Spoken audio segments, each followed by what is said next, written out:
Welcome to Whiskey and Wonder. All right. It worked. Hello. I did. It worked. Hi, welcome into Whiskey. I don't know why I said hi there. Welcome to Whiskey and Wonder. That was like the awkward intro to like a first date or something. Oh, hi. Welcome to Whiskey and Wonder. I'm Megan, I'm Tyler. and we are Whiskey and Wonder Yes. Yes, we are. every day. Every Sunday at Every least. Sunday, every week, we get together and we review whiskey and teach the other something that has made us wonder. Absolutely. I've learned a lot from doing this for the past. We're on episode 70. So over That's a year. over now. a year and a Year and a half. So Nice. if you're new and joining us, go check out some old episodes. You might learn something if you're careful. So we'll just dive right into the announcements after that. Check us out. Check out whiskeyandwonder.com. We have a store there. We've got tumblers, whiskey tumblers with our logos on them. If you wanted to purchase one of those, you can do that there. We are officially out of stickers, so don't have any more for the time being. We'll have them back here before too long, hopefully. So, Yep. for our Patreon patrons, Megan's blog is out there. I think you just, matter of fact, I don't think. I just set it up. I'm the one that set it up, so I should know and not think. The $5 tier will get you to where you can read Megan's Mediocre Musings, which is her blog. She writes about whatever. Random shit. Who Yep. knows? So I don't know what. I never know what's going on with that. That is Megan's corner. So Yep. we tossed this idea out last week on the podcast, and I think we're gonna run with it. We are going to do infinity bottles. We're gonna probably do one. We're definitely gonna do one for bourbon. Definitely do one for Scotch. And I don't know if we've done enough of anything else to warrant it at the moment. But the way we're going to do that is we will put a poll up on Patreon, and that will let you, the listeners, our patrons on Patreon, vote on whether or not the whiskey in that episode goes into the infinity bottle. And yeah, so that'll be on the, I haven't put it on there yet, but that'll be on the lowest tier subscription as well. We're always thinking of new ideas. We can get people involved and get creative with that sort of thing. So we want you guys to, be a part of this with us. So For sure. as always, check us out on YouTube. Go there, like, subscribe, and do all that stuff, like what just popped up on the screen there. I like my little new button. And you always check us out. Oops, I'm in the wrong program now. Check us out on our socials. You can find most of those in the Show notes. show notes down below. Even on YouTube, we'll have all the stuff, even though they just flashed on the screen. The main ones, check us out at whiskeyandwonder.com. You can see all the whiskeys we've previously done, what we rated them, what episode they were in. You can see what we want to try, what people have suggested for us, what we personally want to try. You can learn a little bit about whiskey. There's all sorts of stuff there. Learn about us more than you know. Definitely check us out on YouTube. We're trying to get that custom youtube.com/whiskeyandwonder, but we need 100 subscribers for that. So go check us out at YouTube, subscribe. That would help us out so much. Leave a review and a like and all that good stuff. Just search Whiskey and Wonder right for the time being. If you want to subscribe to our Patreon, it's patreon.com/whiskeyandwonder. Like I mentioned earlier, you'll get those benefits. And if you want to email us for mail time, contact@whiskeyandwonder.com. And we've got our Instagram is @whiskeypodcast, which flashed up on the screen on YouTube. Everything else, I'll let you guys figure out. That's getting to be a mouthful again. So It is. We need to We'll- narrow we'll- that down somehow. yeah, we'll figure that out. But to those folks that are supporting us, we appreciate it. It's that lovely time of the year where there you go on YouTube, our little Instagrams, our personal Instagrams popped up. It's tax time, so everything that you do to support us, being a business, we do have filings to do, so it helps us do that. It helps us buy whiskey, helps us increase the production value of the videos and produce, buy the infinity bottles and stuff like that. So we couldn't do it without you guys. We Not really at all. appreciate Thank it. you. Thank you so much. Yep. You are mwah, chef kiss. Chef's kiss. That's That- one to go on the list. I Tyler guess likes his new toy. we're trying to get some extra sound effects. We got a couple this week. We've got a list of some more. We've been brainstorming. Yep. So on that note, Megan, well, never mind. I'll do it. So we'll just go ahead and jump into the whiskey we're doing this week.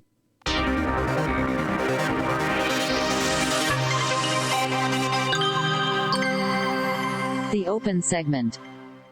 All right. So this is an allocated bottle of whiskey, which I just learned about via Tyler. This is apparently a whiskey that is only released in No, help. it's just an allocated bottle of whiskey. There's only a certain amount that hit the market. In whatever our that means. area, it's particularly hard to find. I'll go ahead and spoil it. It is from the Buffalo Trace Distillery family, and some of their stuff is hard to get, especially around here. So we're excited to have this, and I want to give a shout out to. I know we have friend John who's been on the podcast, but John's a common name, and we've got a different friend John who was nice enough to find and purchase this for us. Thank So- you, friend John Yes. the second. That's so weird because the other John is the fourth and the third, or the fourth and the fifth. So that's We're John's. just gonna call him Johnny T. Johnny T. Friend Johnny T. Yeah, Johnny T. Have a round of applause. Thank you, sir.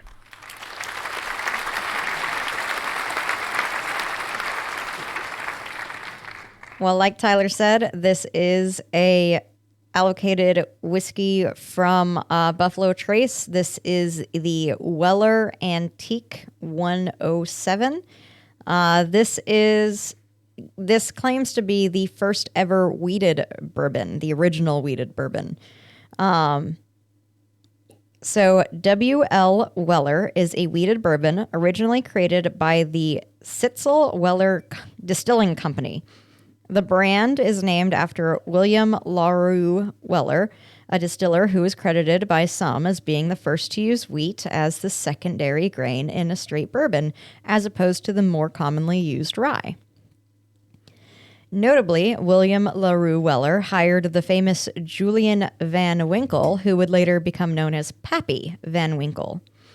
He began his career working for Weller. Weller passed in 1899, and coincidentally, his company, W.L. Weller and Sons, later merged with the A.P.H. Stitzel Distillery, which was owned by his former employee, Pappy Van Winkle.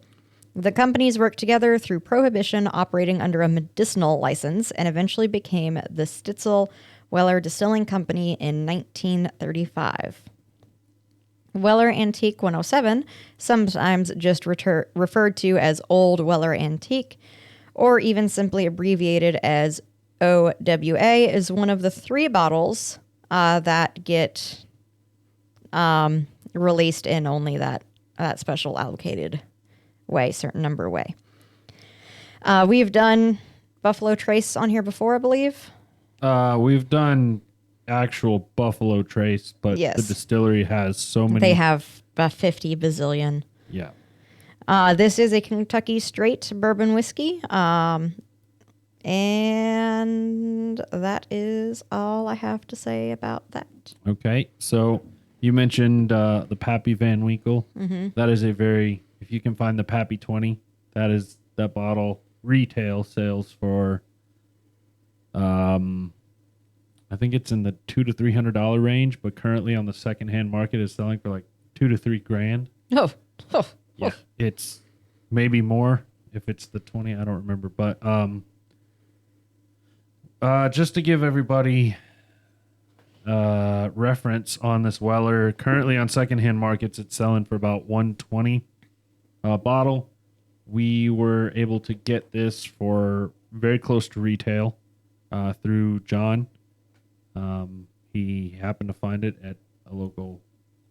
Well, actually, he won it in a contest somehow, some kind of contest. I'm not entirely sure on.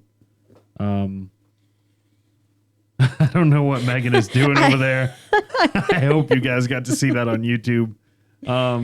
Anyway, John got us this for basically retail price, which should be in about the, I think $25 to $35 range, if memory serves. I'll have to double check that. But Megan, you want to fill us in on what you were doing over there? So I was smelling the whiskey. Right before we started recording, for some reason, I decided to put hand cream on because my hands were dry. And I realized as I was smelling the whiskey that was really fucking up what I was smelling because I could smell the hand cream. So I first like wrapped my hand up in my sweater and like brought the whiskey up to my nose, and I feel like that cut the smell out completely.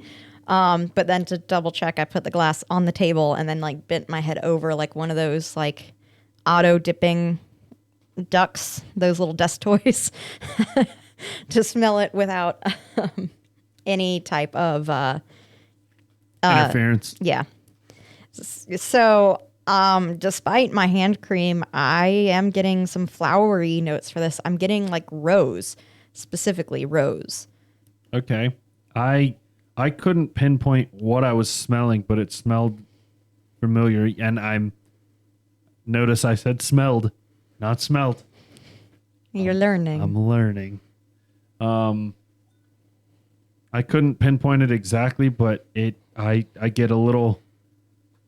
I definitely get floral. Now that you've said floral, that's the overwhelming smell. I do get a sweet vanilla, like a creamy vanilla, and also I get some cherry.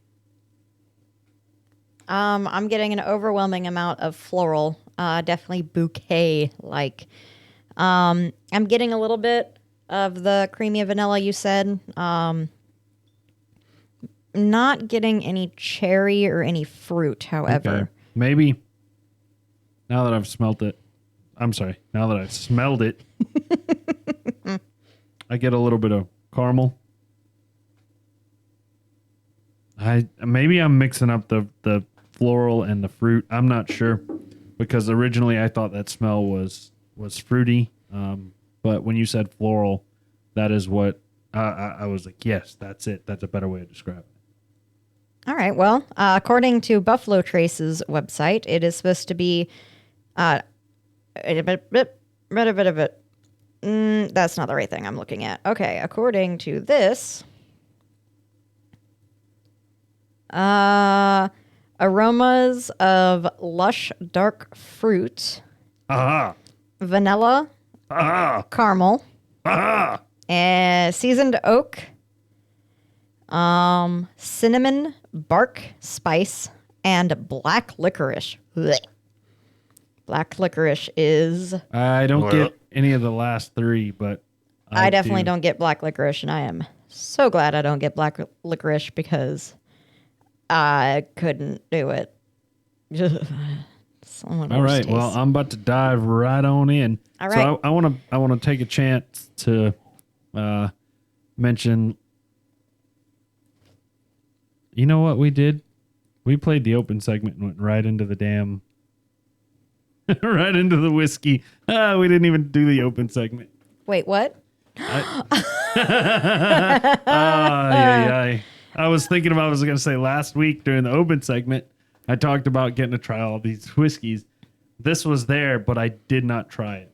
So we're going to go out of order today, folks. All right. If you guys are longtime listeners, Yes. you get this is a surprise roller coaster Yep, ride. We have new Toys. I don't even want to say toys. We just have a new process behind the scenes, and yeah, just got us off our game. So anyway, I see Well. Megan's tasted. So Yeah, I mean we're doing the whiskey first.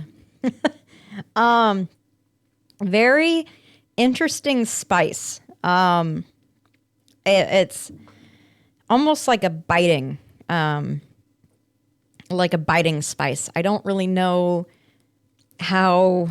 it's like a wavelength. Yeah, It hits you, then it goes away, then it comes back and hits Yeah. you again, then it goes away, then it comes back and hits you again. Yeah, And each time it's it's- got a different flavor driving it. it's very, very interesting. It's a very cool effect or experience. I like it. It's like a wave. I like that. And it comes and goes, and It it's hit- different every it- time. Yeah, it hit very strong on the tongue, very peppery. Mm-hmm. And then as it passed and it went out, I got sweet, that vanilla, the creamy vanilla. Then the peppery came back in. I got a little bit of oak with it this time. Yeah. Excuse me. And then it lingered. It's still lingering. I took the one sip. It's still lingering in the back, like in the bottom of my throat, but I need to take another sip to gather some more thoughts. Now, I do want to say this is 107 proof. It is in the name, Antique 107. So you're going to have a little burn. So I expect this one will be less of a burn, since I tend to like the 100 Over 100 100 to 110 range. Yeah. It's definitely not an overwhelming, like uncomfortable burn. As someone who likes the lower burns, this is one that from the 2 sips I've taken, I do enjoy. On As- the back of the tongue, right before it gets to that lingering burn, that's where I get the dark fruit, the cherry that I was getting. That's where that comes in. Maybe even it's dry, and it might even be a hint of maybe I would say I get a hint of like coffee or cocoa Okay. on the back of my tongue after Okay. the fruit dissipates. Yeah, as you were talking, I did that, and I agree that back of the tongue, that is where more of a dark flavor comes in, like a cherry cordial. I would say is probably a pretty good way to describe it. I get it's. I don't even want to say like a cherry cordial. It's like, when you eat a piece of dark chocolate, how it's bitter. Yeah. It's like that. It's like a bitter dark chocolate flavor. Okay. That's what I'm getting. Okay. I'm not quite getting bitter as much as dry. And they're different. Those are 2 different flavors to me. I'm getting it's more of a bitter, or no, You're getting reverse it's that. more dry. I'm getting it's more of a dry than a bitter, in my opinion. I'm getting both. It's like the liquid. The liquid is dry. That's an oxymoron. The flavor is bitter, but it is a dry bitter. It's not. There's no sweetness in it. I guess that's what I mean by that. Like it is Okay. like dark chocolate. It is not sweet. So, Okay. What are we supposed to taste? Well, we are supposed to be tasting sweet and unusual floral notes coupled with vanilla. Very well balanced sweet fruit notes, strong vanilla undertone, sharp spicy tones, and a cinnamon finish. This website says cinnamon, cherries, dark fruits, sugar, oak.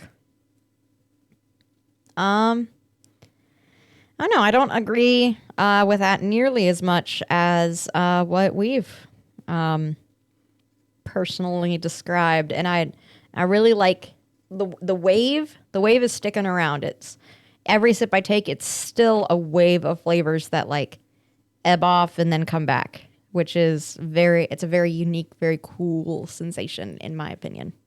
I agree with that. I just noticed something that's happening on here on the programming. It's not a huge deal, but I did change something to. I'm trying something on the fly here, so we're Okay. flying by the seat of our pants. So we'll Oh, see no. how this goes. I hope you didn't ruin it. No, I don't think so. We'll see what this next drop does. Okay. But since we screwed up and played the wrong drop earlier, we're gonna play the wrong drop now. Opening the bottle. I think this is the drop you played earlier. I feel like you went into opening the bottle. I feel like you skipped the open segment. Did I? I We'll figure it out one day. That didn't change anything. So interesting. well. All right. all right then.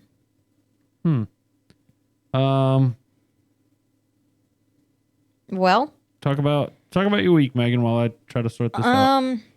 so I'm gonna go ahead and start off on a sad note and get the sad stuff out of the way. I did hit opening the bottle. Sorry. I thought so.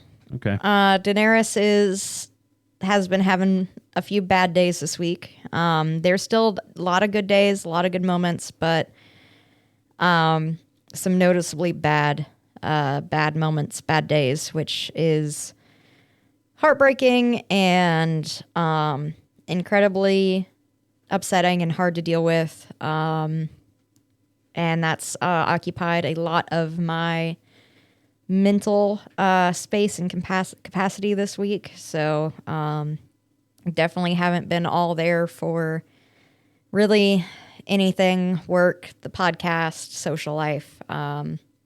Just a lot of focus on the kitty. So I apologize for that for everyone in my life. But a little worried. I don't know how much time we have left. So let's go ahead and get just that bad shit out of the way. And as far as good shit in the week, well, I don't have any good shit to go. Tyler? Well, damn. Sorry to hear about your cat. Not as, just sorry to hear about that. Yeah, it is what it is. Sorry, I am trying to do something behind the scenes here. That's all right. I'll keep talking since this is open segment. Not personally about my week, but about the teenager, the 14-year-old kid who ended up passing away on a thrill ride in Florida. Damn, I thought this was going to get happier. Oh, no. Sorry. Sorry, sad thoughts all around. All right, well, I'm gonna change the subject then. Thank you. Yeah, you're welcome. I'll get back to this eventually. Sorry. Yeah, it's been a heck of a week. My aunt, and this is not necessarily sad news, but my aunt had to have surgery this week, so we spent yesterday driving 3 hours to go see her in the hospital. Yeah, she had, so a long time ago, several years ago, they found a tumor in her jaw. Oof. And they went in and took it out and put like a plate in her jaw. And years later, that plate it's failing. Something broke, something happened. So she had to have surgery where they replaced that. And somehow they took bone from her leg. And I don't know. They but like put bone in her leg in her jaw and Yeah, like put it and together. I don't know. And I'm Amazing. squeamish. Like it was the whole. Amazing science stuff. Yeah, sure.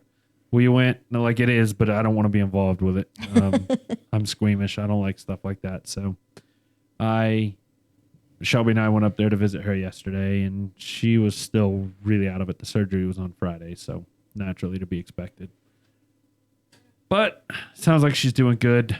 Good. I'm glad she's doing good. Yep.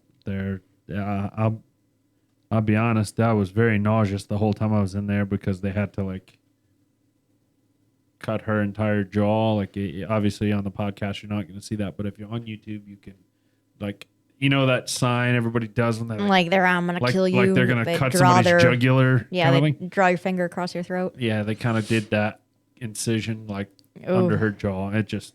And you could see it. It wasn't you bandaged. could see like the stitches. Like it looked like the Joker or maybe not the Joker, but like, you ever seen that rapper called Stitches?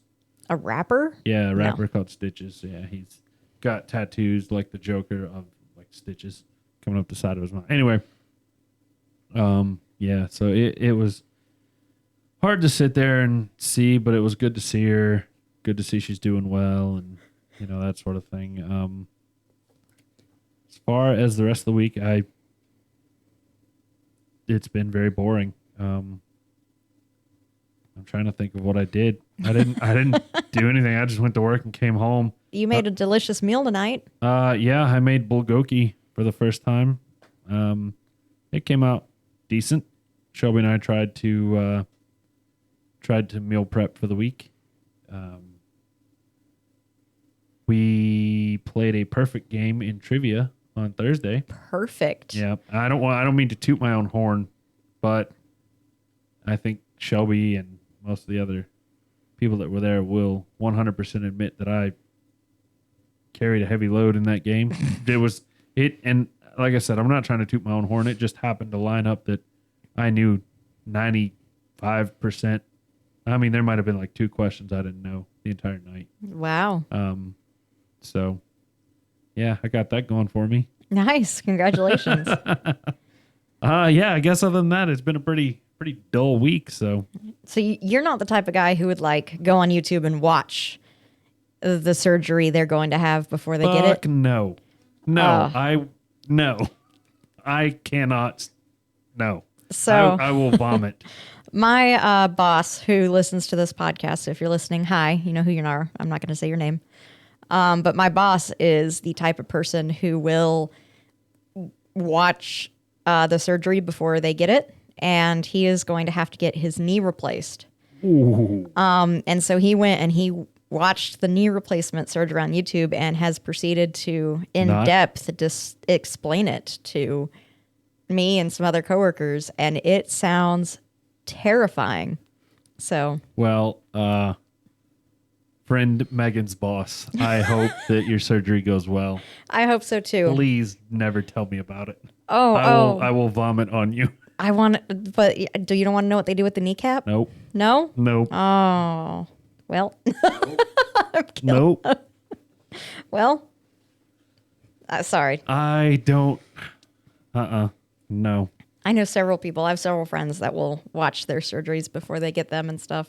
My mother is like that. She loves that medical TV and all that sort of shit. And it is not for me. What about gore and like a movie? Like, can't do it? I don't like horror movies. The range, like my limit on like scary movies is suspenseful movies. Okay. Like Shutter Island is like about where I want to draw the line. Okay. I don't like surprises. I don't like jump scares. I don't like that. Okay, that's fair. I remember reading a piece of trivia one time, which is why we have this segment, Trivia with Tyler, because I read that sort of shit, which is why I got a perfect game in trivia.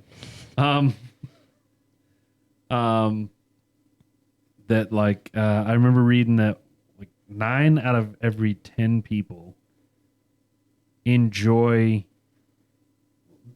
There's some sort of chemical release in our brain when we have like when you watch a horror movie where where you get scared. You get scared, but you know that you're safe. Yeah, it's why horror houses, Haunted houses. haunted houses are so popular. Yeah. We enjoy that feeling like we're in danger, but not actually being in danger. 9 out of 10 people are like that. You're the 1 out of 10. I'm that's the like, one F person that. that's like, fuck that feeling. I hate it.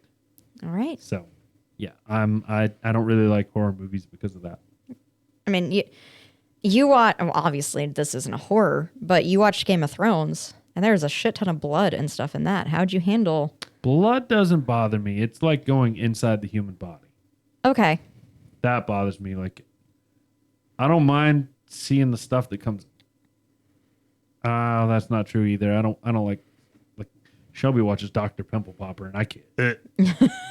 Wait, I think I did that almost Well, almost exactly the same there. Yeah, no,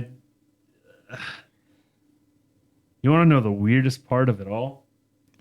What? Is like, I don't know. Let's say for whatever reason you're sitting over there and you pull your fingernail off. You've Oh. got something going on and you pull your fingernail off. Oh.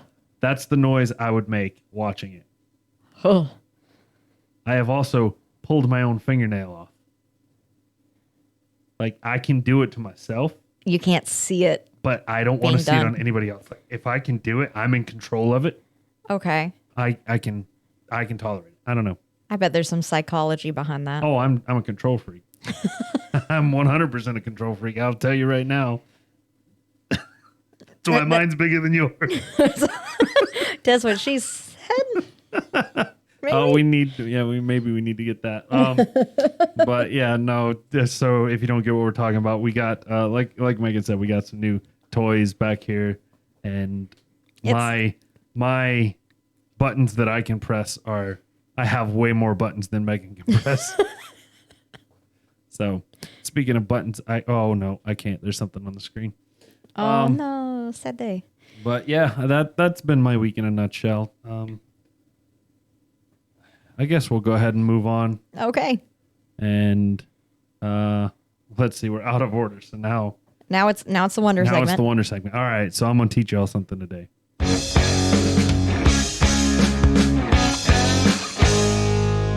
It's time for the Wonder segment. All right, Tyler, you are gonna be teaching us something today. Yes, I am. Uh-oh. I'm gonna start this by saying I could not pick a topic for the life of me. Okay. I thought about it, and truthfully, if I'm honest, I typically pick the topic early in the week, but I never usually have the time to research until the weekends. Mm-hmm. So this week rolled around, and I did think of a topic early in the week, but I forgot it. Gotta write that shit down. Story of my life. Anyway, so I've been racking my brain for the last 4 days, like, what the fuck was it? What was it? And nothing. So I looked at my list of topics that I had, and I was like, none of these feel right. And I'll be honest with you, I backed into a topic this week that it was the fallback. It was the one in case something didn't come up. Okay. So You've used your net. I have used my safety net. Oh no. I am, You don't have one now. no, I don't. So today we're going to wrap up our series on the states that never were. Okay. This was the one I was keeping in my back pocket for when I couldn't think of something. This is not what I thought Really? would be in your back pocket. What did you expect would be in my back? I bet you'd say something baseball related. Yeah. Yeah. I thought about that actually too, but I couldn't think of a good topic. Yeah, well. All right. So today we're going to wrap up our series on states that never were, or at least that were only kind of were. Okay. If you haven't caught on the previous two, or if you haven't caught the previous two episodes in this series, I'd suggest going back and checking them out, especially if you enjoy this one. You can find them in episodes 61 and 63. Just to run through a quick summary of what we've learned. We learned about the failed revolutionary state of Franklin, the multiple attempts to create a state called Lincoln, Richard Henderson's attempt to create the Transylvania colony when he just up and left them shortly after getting them going, and they all basically failed. We learned about the rancher rebellions that resulted in the Absaroka and its one single beauty pageant. The long, complicated history of the Delmarva Peninsula, the quickly squashed idea that was West Sylvania, and last but not least, we learned about the Upers, who tried to turn the UP of Michigan into its own state called Superior. This week, we've got 5 more to get through. 5. 5. I thought it was 4. And then I realized I miscounted. Obviously. You had to use all of your fingers. All of my fingers. So we got 5 to get through. This week we're going to look at Scott, Nickajack, Sequoia, Deseret, and Jefferson. And the way we're going to do this today is we're going to start over here in the east. And move out west, And we're going to work our way west. just like the Pilgrims did. Over there. Is And that yes, west? That is west. Did you find that out just for this? No. Oh, well. No, I know which direction my house faces. Oh, well. It is your house. I'm the dork that pays attention. Like, I lay in bed before I fall asleep, and I'm like, I wonder if my bed now faces the same way that my bed faced when I was a kid. I wonder if my bed faces the same direction now that it did in my old apartment. Yeah, I'm that weirdo. And interestingly enough, my bed is skewed. My bed faces almost due north now, but at my apartment, it was skewed to face northeast. So it was in front of me is north, and it was facing like towards just this camera. a little bit to the It camera. was facing directly towards the camera. So anyway, tangent. Stuff I'm going to wonder now. Yeah, that's the way my mind works. I'm a freaking weirdo, people. At least I know it though. Truth. Most of the failed states we've covered came to be decades, if not over a century or two ago. But I bet you never expected that we'd have one here as recently as 1986. Oh, snap. No. Then boy, do I have a surprise for you. Okay. That's right. There was a 51st state up until the year of 1986. Well, at least kind of. Wanted to be. A little misfit. Scott County, Tennessee, is located in the northeastern portion of the state along the border of Kentucky, slightly west of where the state of Franklin was attempted. It was originally settled in 1785 when settlers decided to tear farms out of the land around the New River. The settlers quickly realized that the climate was good for growing and the natural resources were plentiful, so naturally, community sprang up. By 1949, the area had grown to the point that the state decided that a new county should be formed and granted land from the surrounding counties to create what became known as Scott County, named after General Winfield Scott. Huntsville, which was a town along the New River, was established as the county seat, and by the end of the 1800s, it was the largest town in the county. Oh, I'm sorry. By the end of the 1800s, the largest town in the county, Oneida, no, not that Oneida, not the silverware makers and the sex cult. Oneida had a bustling railroad terminal, which drove economic growth in the area. I wonder how many people don't realize that Oneida is a sex cult. Started as a sex cult. Yeah, that might be. I mean, that's something really weird to just say. And if people don't know the about, people that make your silverware started as a sex cult. Go research it. the more you know. Yep. Maybe we'll do that topic on here one day. That actually would be a really good topic. Yeah. I'm going to write that down. I feel like I got to let it breathe, though, because I just Truth. listened to another Podcast that did about it. Yeah. Mm-hmm. Once the Civil War started and the southern states began seceding from the Union, Tennessee, which was the last state, finally followed, and soon the county of Scott found themselves as part of the Confederacy. Now, not all the residents of Tennessee supported the secession. In fact, most of the eastern portion of the state objected to seceding because there weren't many plantations or slaves in that half of the state. It's very mountainous, kind of rugged.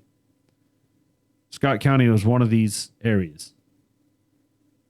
Once Tennessee voted to secede, the eastern portion of the state petitioned the governor to allow them to secede from Tennessee and to form their own state. The governor responded by sending troops in order to suppress any rebellion. The Scott County residents either didn't know or just didn't care and still held a vote on secession. And this date I put June 8th because that was the source I got most, but I did see it as June 12th in a couple sources as well. But on June 8th, 1861, Scott County voted to secede from Tennessee, establishing the free and independent state of Scott. Scott. One Scott farmer is quoted in multiple sources, so I felt it was absolutely imperative I include this. He was stated as saying, quote, "If the goddamn state of Tennessee can secede from the Union, then Scott County can secede from the state of Tennessee." God, I love this man's rebellious spirit. Needless to say, the governor was pissed. So, he sent 1,700 troops to Scott to arrest and hang all the members of the county court. But, as you can imagine from that farmer's rebellious spirit, the citizens took up arms and defended the area from the troops, ultimately forcing them to retreat with no county court members being captured. So fuck yeah, bro. Defend your shit. Despite having declared and, in a way, kind of winning their freedom, Tennessee and both the Union and the Confederacy never officially recognized Scott as its own independent state. In fact, Scott actually kind of paid a price for its disobedience. Despite not being formally recognized by any governments, because it was never formally recognized by any governments, the area became a no man's land during the Civil War. The area was essentially lawless, and guerrilla warfare was common.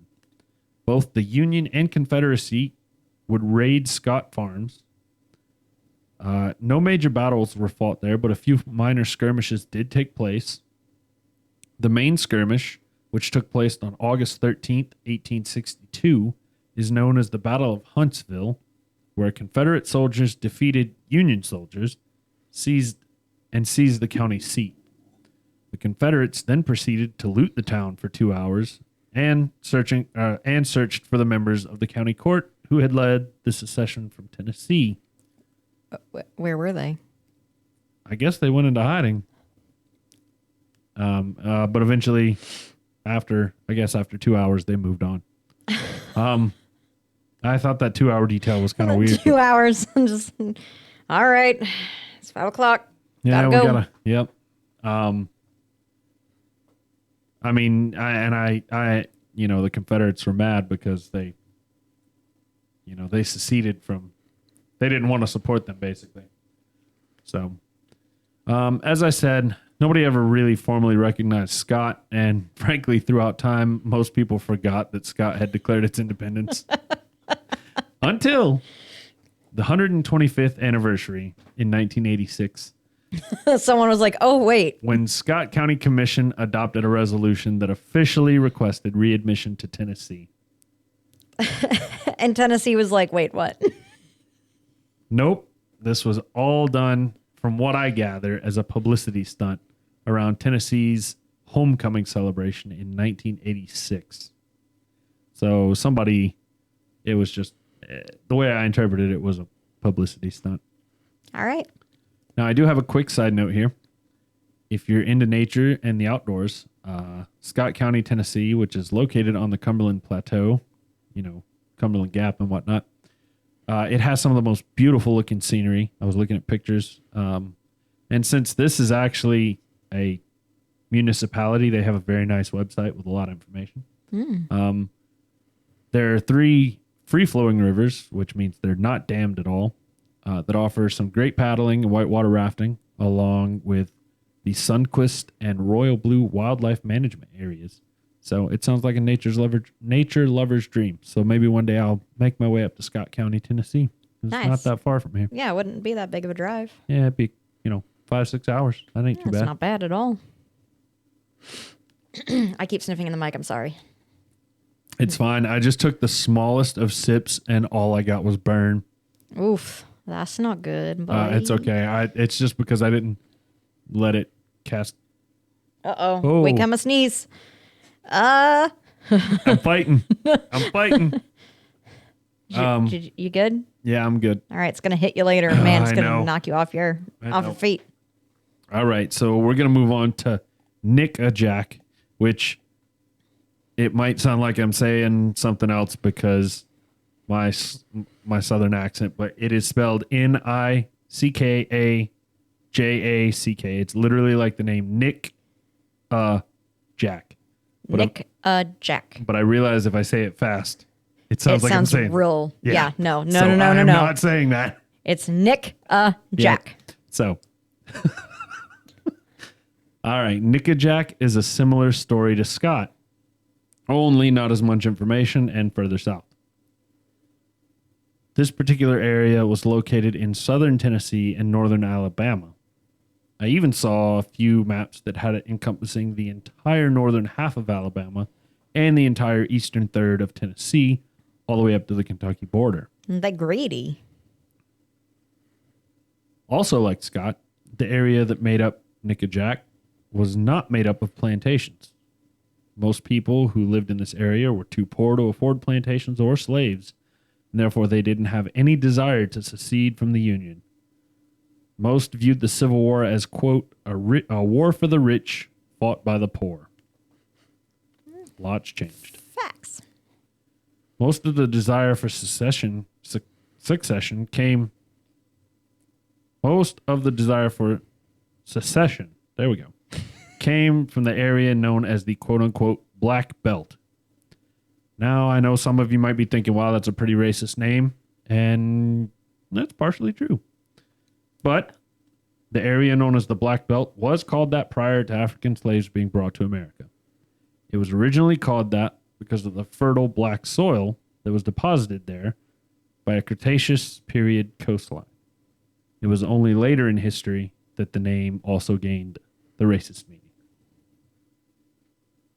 The Black Belt stretches from the banks of the Mississippi River through the middle of Mississippi, Alabama, Georgia, North and South Carolina, and Virginia.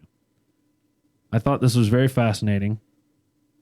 So and I think I've mentioned this on here once before, but it's fascinating how that particular Cretaceous coastline has affected so much recent history, relatively speaking, as far as the formation of our country, and it's even impacted presidential elections.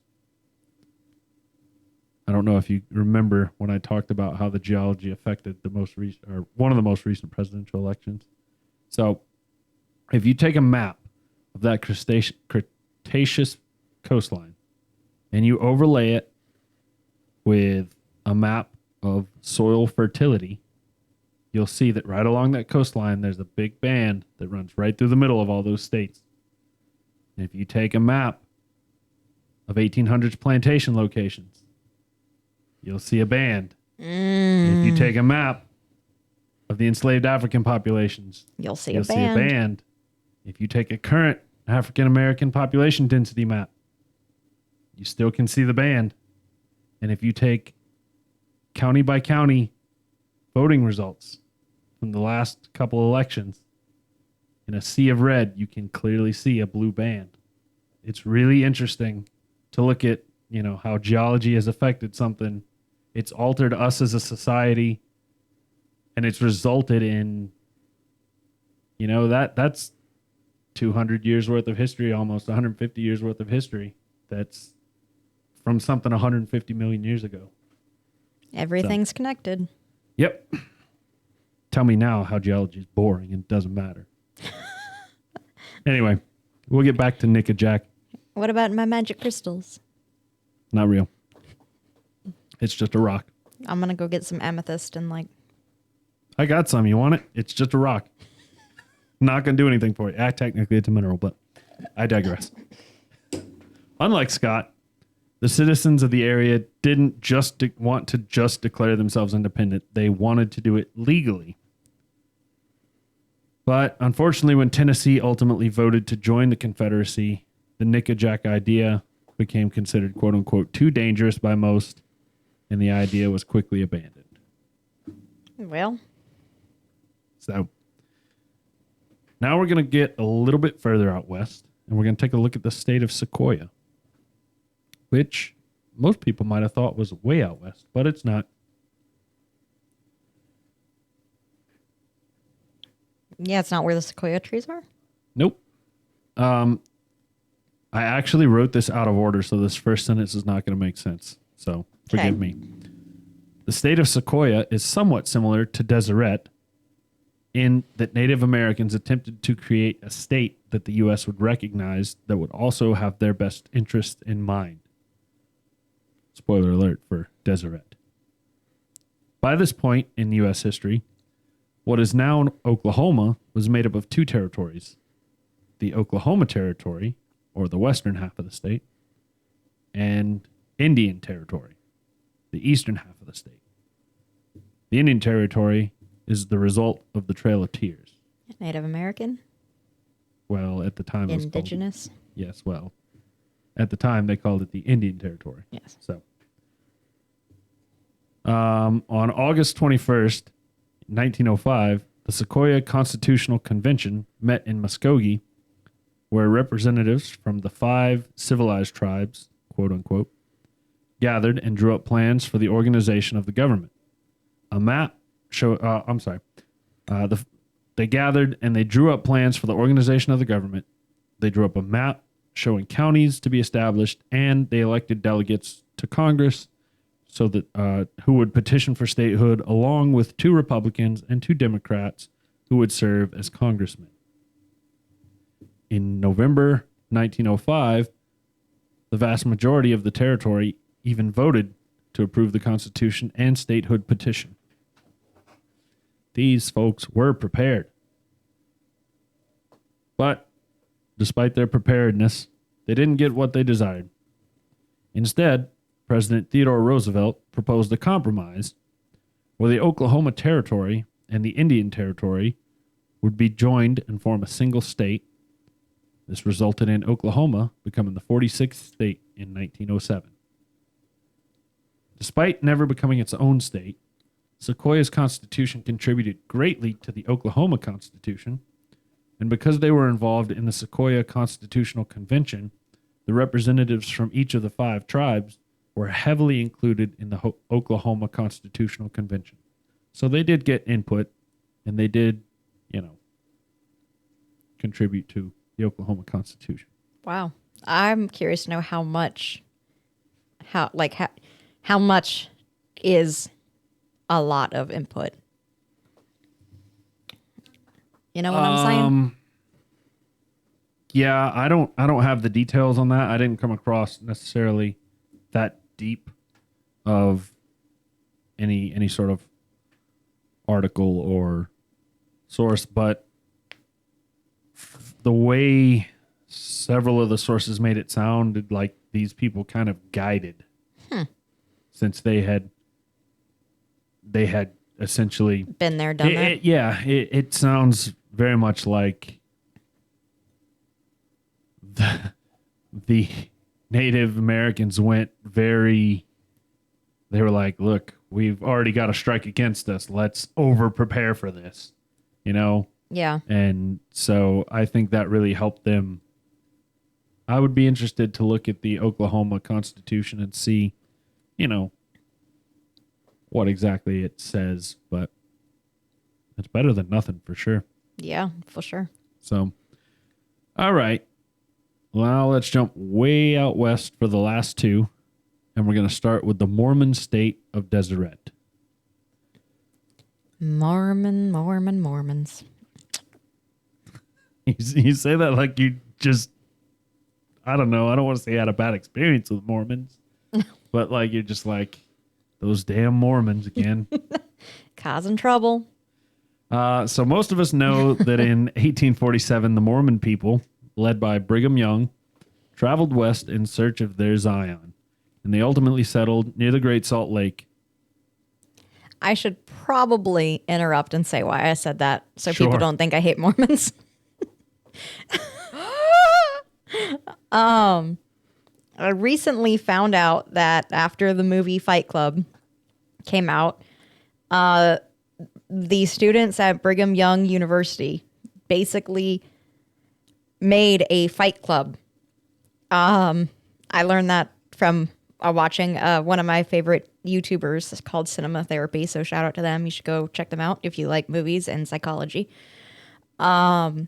They basically he was in college and at Brigham Young. Brigham Young University is a Mormon university. And him and about 300 students got together and ran a huge fight club. And they would all beat the shit out of each other on Saturday night. And they'll go to church on Sunday and they'd all be fucked up. So that's where my head was when I said that.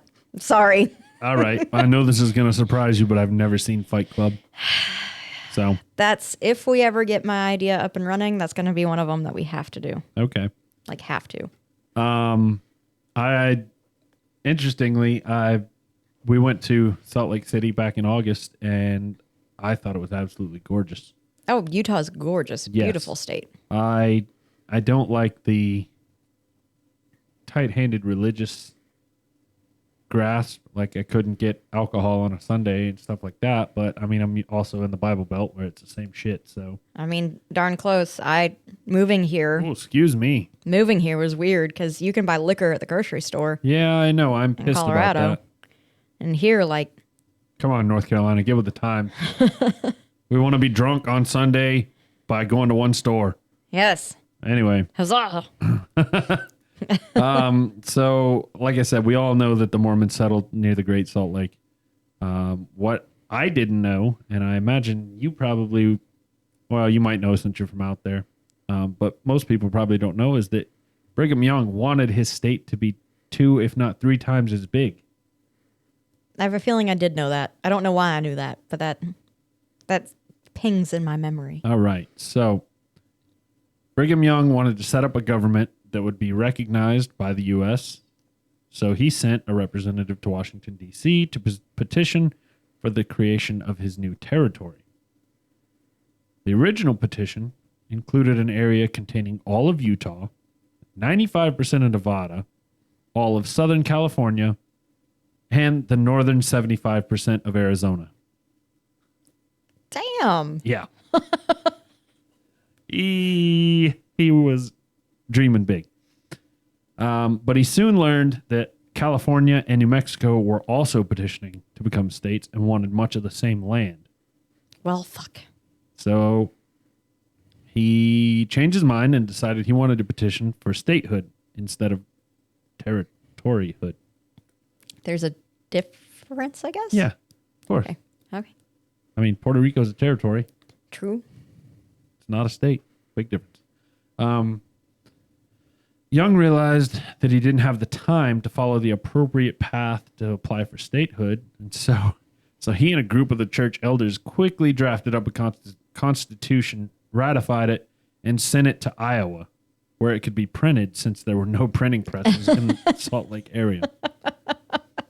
This new constitution was also based heavily off of Iowa's constitution. Why so much Iowa? Because on the journey west, the Mormons had settled temporarily in Iowa. Makes sense. Probably wintered there. Makes sense. Sounds like a shit place to winter. Young wanted the name of his state to be Deseret, meaning honeybee in the Book of Mormon. But the U.S. didn't like the name and changed it to Utah. Why? Because there were some references to indigenous people that we either called it was UTE or YUTTE. But supposedly it was pronounced Utah. Okay. I don't know. Makes sense. I don't remember if that's what the indigenous people were called or if that was their language or what exactly it was. Are you sure this state is supposed to be pronounced Deseret, Nope. not Desiree?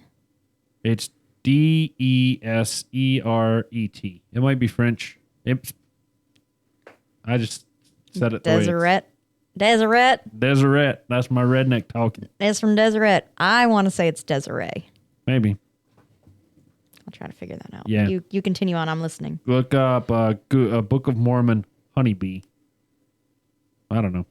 Anyway, on September 9th, 1850, California was admitted as a state, and both Utah and New Mexico were admitted as territories. Unfortunately for Brigham Young, this reduced the amount of land he received greatly by giving him all of Utah, 80% of Nevada, and small parts in northern Arizona, southwestern Wyoming, and western Colorado. You find anything over there? You're right. It's Deseret. Yeah, look at me. I don't have a woo sound effect. We have a clap. Yeah, it's a clap, but I wanted a woo. Woo-hoo. Yay, go. I'll get like that. That's Megan trying to fill dead air, guys. As I write something down. Yeah, I'm thinking that good like Homer Simpson. Woohoo! Nice. That'd be a good sound effect to have. Noise. All right, so we're gonna move on to our last, but certainly not least one. Our final proposed state is the only one that we've covered that I've ever actually heard of before. But let's start with the history. I'll also say this entire idea spawned from friend John and Brandy when they were in town around the holidays, and they suggested I do this particular one. Okay. So it spawned this entire thing. In October 1941, I didn't say what we're going to talk about. We're going to talk about the state of Jefferson. In October of 1941, Gilbert Gable, the mayor of Port Orford, Oregon, said that 4 Oregon counties, Klamath, Josephine, Jackson, and Curry, should all join with 3 California counties, Siskiyou, Modoc, and Del Norte, and form their own state. He believed that these heavily rural areas were underrepresented in the state governments and were being ignored for more populated areas like San Francisco, Los Angeles, and Portland. A California senator, Randolph Collier, I'm assuming it's French, agreed with him, basically, and joined in the effort. Collier's support resulted in, and now I'm pretty sure there's a Eureka, California, which is spelled like the word, and then there's Yreka, Yreka. I don't know. Eureka? Eureka, yeah. Obviously, I would say Eureka, but there's already a Eureka, California. So Can there be more than one? They're just spelled differently? I don't know. It's a big state. I mean, Yeah, I guess. Anyway. I don't know. Collier's support resulted in Eureka being chosen as the capital. While the idea has not been forgotten, this particular movement ended quickly in 1941 due mainly to the death of Gilbert Gable. Prior to Gable's death, however, John Leon Childs, who was the district attorney in Del Norte County, was inaugurated as the governor of Jefferson. In the late 1980s, a local radio station rebranded itself as Jefferson Public Radio. Station management realized that their network of infrastructure aligned very closely with the original movement's boundaries, so they felt the name was appropriate. In 1992, an advisory vote was taken in 31 California counties on whether or not the state should split, and all of the counties that would have made up the new state of Jefferson voted yes, with the exception of one that didn't have it on the ballot. Oh. Every other one, it wasn't on the ballot there, and every other state voted yes. They want to separate. This resulted in legislation being introduced, but it got bogged down in the system and never made it past the committee stage. Between 2013 and 2015, several counties in California adopted resolutions for withdrawing from California and delivered their declarations for independence to the state. No Oregon counties followed suit, and in fact, it appears that the movement has all but lost all of its support in Oregon. I never could find a response from California, So I think the state's pretty much just ignoring these declarations. so the idea still stands in Northern California. They have a website and everything. They have a flag. Yeah, it's a. I'll be honest with you. The website looks Modern? no, it looks amateurish. Amateur. Okay. Yes, I will admit their website looks pretty amateurish. As recently as 2017, lawsuits over underrepresentation have been filed against the state of California. However, they have been dismissed in lower courts and are in the midst of appeals. So I didn't put this in my notes because I didn't know if I was going to want to talk about it, but just because of how things are in our society. But I am going to talk about it. They showed, I found several sources that talked about the polarity between California and the area that wants to be known as Jefferson. And it's like polar opposite. Is it a very red? Culturally, politically, like it was that the one source was like Hillary Clinton it was the Clinton Trump election. Clinton won the popular vote in California. But every single county, there was Jefferson, like overwhelmingly voted Trump. And so it's just like completely stark mindset and differences. And so that got me kind of wondering and thinking, like, if people are that different and that they want to be apart, is that good or is that bad? You know, it does. I get the underrepresentation thing because several sources said in the I forget when it was. I think it was in the 60s, maybe 70s. No, I'm sorry. It was when they were talking about the radio station. It was in that same source that roads were like really bad. That half of the roads up there weren't paved. They were impassable in the snow in the wintertime. It was like they just weren't getting the support they needed. So I get that. You know, I get being underrepresented and not getting what you needed, especially when, you know, I don't know where the capital, Sacramento is the capital of California, I think. Shelby will let me know if I'm wrong. So I get that, but, you know, I don't think it's necessarily good to want to be somewhere just because you're different, just because you don't see things eye to eye. But, you know, I've not necessarily been in that situation myself, so. Yeah, I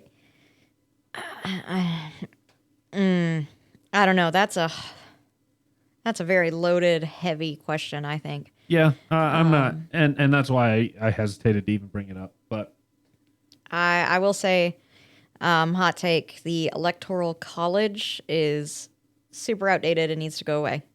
There's no reason for us in this modern day to have Electoral College. I disagree with that. Of course you do. I do, because I mean, seriously, you would never have any campaigns in anywhere but California and New York.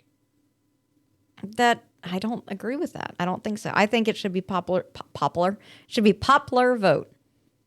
I just, I don't think. I seriously think, I think it would get back to the underrepresentation thing. I think the popular vote would win because North Carolina, California, Texas, and New York easily have the most population. So you would have campaigning there, and their issues would be addressed, and Nebraska or Utah or Wyoming, where nobody lives, would be ignored. Nobody would ever go there. Nobody would ever see what's wrong. And then we'd have to redo our entire system because states would have to. Well, let's be real. Our system needs to be completely redone. I'm not disagreeing with that. So, but I do think there is some benefit to having the Electoral College. I don't know if the benefits outweigh the cons in an Electoral College in this day and age. All right, so let me ask this question then. Just not to get too crazily debating on here, but what do you feel about what is your opinion on how we assign congressmen to, or congress people, I shouldn't say congressmen, congress people to the House of Representatives. What's your question? Yeah, like it's based off population. Do you feel that that needs to be changed, or is that acceptable? Like, do you think it's acceptable for California to have 25 representatives in the House of Representatives and Rhode Island to have one? No, I don't think that's fair. I don't know. I haven't done enough research. I don't know enough about it. I feel like So- it's essentially, I feel like it's very similar. You know, again, the population, the areas that are overpopulated are going to get the most. They're the squeaky wheel. They're the ones that's going to get the grease. And so I think that's why we need to have things like the Senate. Everybody gets two, you know, and we also need to have everybody gets a voice instead of, you know, you've got this majority that rules. Okay. You don't feel like everybody gets a voice would make more sense with a popular vote over an electoral college?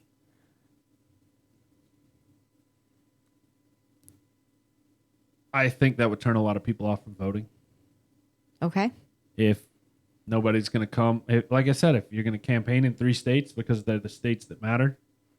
What if, now we're getting into some more in depth, what if you legally had to campaign in every state, hypothetically? I mean, I'd be more on board with that, but how would you ever, you know, Yeah. that yes, in your hypothetical situation, yeah, sure. But how are you ever going to make that reality? I don't know. I live in dream world. Yeah, so Everything I don't know. should It's be- just something to think about, you know. And I don't mean this to turn into a debate on our system. I agree, it's flawed. I think the flaw stems more from corruption in flaw in our system is lobbying and not having term limits on. Yeah. There should be no such thing as a lifelong politician, and I'm gonna pick on him because he's the first name that came to mind. I'm not whether I support him or not, but Joe Biden's been a career politician. Like Mitt Romney, career politician. We don't need that. We don't need people there, you know, doing various jobs in politics for 30 plus years. Yeah. So, anyway, I'm off my high horse. We'll go ahead and move on. You guys have sat through our political debate. We try not to get political We on try the not show. to. This is the first time we've ever really gotten political. So, All right. It made it 70 episodes. So hey, yeah, hey. not bad. Yeah, maybe we'll have another debate in 70 more. Yeah.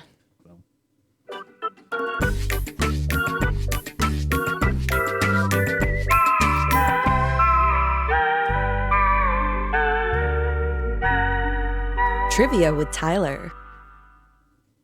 So, all right. We got a trivia. Yes, we do. I want to monitor something else that's happening too. So, anyway, What? the trivia is something going on with the program. Oh, okay. Green is the rarest eye color in the world, with only 2% of the world having it. And do you want to take a guess at what the most common is? Brown. Do you know what percentage of the population has it? I am going to say 78. Ah, damn, I wish I had the ding. We just talked about right before we went on air, getting like a ding. Yeah? For when you're right. It's it says 70 to 79% of the world. Oh, So you were well within the range. hell yeah. So good job.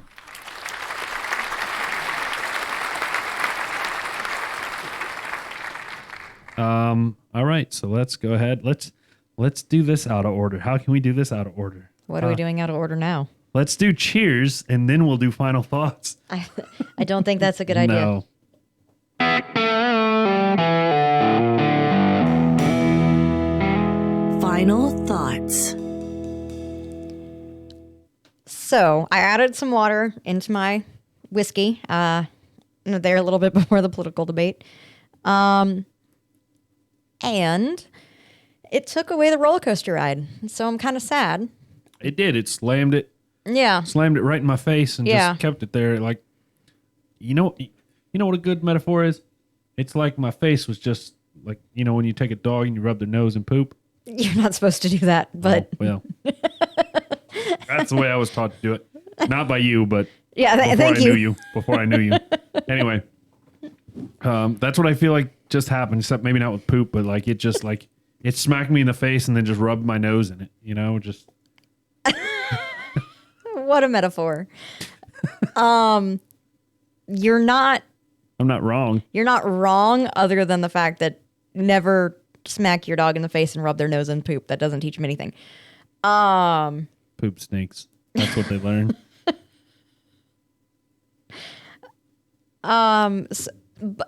The flavor is not bad. I just missed my ride. I missed my roller coaster ride. I liked the bite coming and going and like The subtlety, the nuance of like, oh, there's some flavor. Oh, there's some burn. Yeah. Oh, there's some flavor. yeah, it was fun. It was like wee. And now it's just kind of like, it's a whiskey. So, I do recommend if you find this bottle and you decide to keep it, not resell it for a profit. Don't do that. Don't sell it for a profit, or don't keep it. Wait. If you buy like, let's not fuel this secondhand market. Okay, Or, so like, don't resell it. Yeah, don't pay outrageous prices for shit and don't resell it. Like, enjoy this. This stuff's meant to be enjoyed. Okay. I didn't know what you were talking about. So yeah, good. Agreed.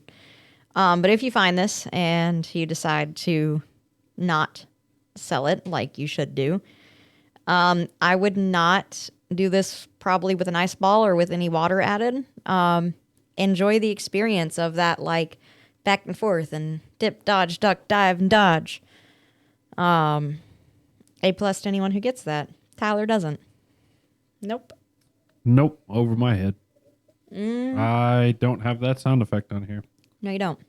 So it is very, very bitter and dry with the water added.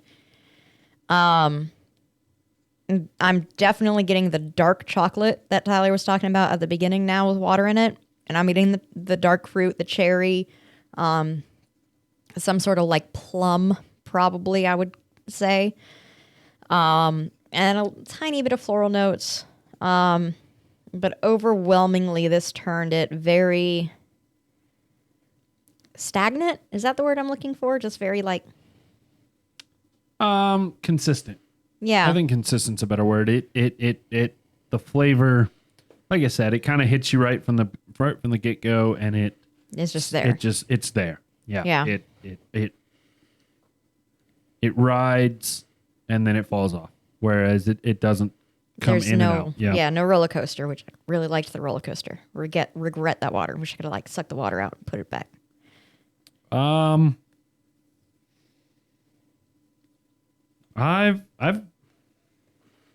I'll be honest, I didn't get to enjoy this as much as I would like to have, just because of presenting and whatnot. But with that being said, I have enjoyed it. Even with the water in, it's I mean, it's a good flavor. Like I don't mean to trash on it with the water in. Because it's you still, just enjoyed it more without the water. Yes. I It's- still enjoy it with the water. Like I'm not gonna like I wouldn't dump it out or like be Yeah. upset. So I still But if you like went to the- a bar and you saw this and you wanted to order it, you would order it neat. Yes. Yeah. Yes. Of course. Yeah, I mean, I agree with everything you said. It's good with the water. It's better neat. There's nothing else I can say. I mean, yeah. It's good. It's really good. My socks are not blown off, but they're definitely halfway down my feet. Yeah, they're wiggling off. They're like, when you're like wearing shoes, don't quite fit right and your sock rolls down. No, I wear tight socks because I hate that. But yeah, I know what you're talking about. Yeah, that's about where my socks are. They're Okay. like, they're coming off, but they're not across the room. but Okay. they're pretty good. I am gonna give this a point just for the roller coaster ride, just for the experience. That in itself deserves a point, just because that's really fun and unique and something that I don't think we see a whole lot. It's rare to get a really fun whiskey like this. I'm sure we can go through all the whiskeys we've done, and we've gotten a couple like fun experience whiskeys, but they're few and far between. So that's gonna give it a point. So now I have to decide if flavor wise it is either a 6 or a 7. Did it take you to Flavortown, I think where Guy Fieri is the mayor? we drove by Flavortown. Like I saw Guy Fieri's hair. let me tell you what I envision, like this like shittily drawn cartoon in my head of like the sun poking up and like hills and whatnot, and like Megan's in this like car driving by, and all of a sudden like over the horizon you just see Guy Fieri's like hair as the buildings of the town, and then you just drive right on by it. Yeah, that's exactly what happened. Okay. So, I'm going to put this whiskey, I'm going to say flavor profile, it's above average, it's a 6. That roller coaster gives it another point, so this is a 7. This is a 7 whiskey. It's high, it's good, I would buy it again. Don't know if it is like the whiskey that'll change the world. Okay.